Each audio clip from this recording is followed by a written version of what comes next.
अब की बार अब की बार 400 पार। आखिर इस स्लोगन को भाजपा बार बार क्यों यूज़ कर रही है? कई वजहों में से एक वजह जानने की कोशिश करेंगे, वीडियो में बने रहें। सबसे पहले इस बात को समझें कि भारत का संविधान स्थिर नहीं है, स्टेबल नहीं है।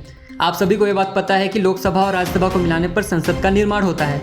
संविधान में एक अनुच्छेद है 368, आर्टिकल 368, जो ये कहता है कि यदि कभी भारत के संसद को ये लगता है कि किसी भी प्रावधान की आवश्यकता नहीं है या फिर किसी प्रावधान को बदलने की ज़रूरत है, तो अनुच्छेद 368 का यूज़ करेगा और उसमें बदलाव कर सकता है।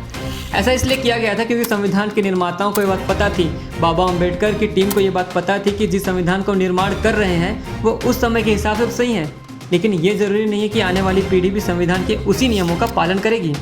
आने वाले समय में कई आमूलचूल बदलाव हो सकते हैं। आमूलचूल का मतलब ये है कि किसी भी चीज़ में शुरू से लेकर अंत तक बदलाव करना, और नई पीढ़ी की वजह से संविधान को बदलने की आवश्यकता पड़ सकती है।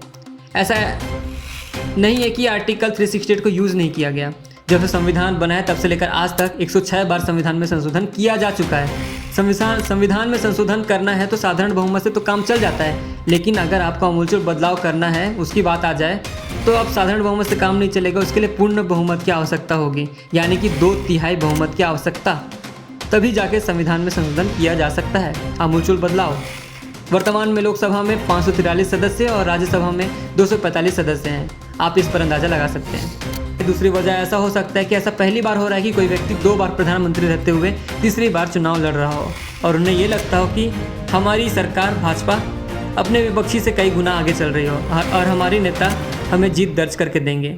इन कारणों से नरेंद्र मोदी की सरकार ये बार बार कह रही है कि अब की बार 400 पार। उम्मीद है कि ये बात आपको समझ में आई होगी और ऐसे वीडियो के लिए सब्सक्राइब करें गौरव की वाणी।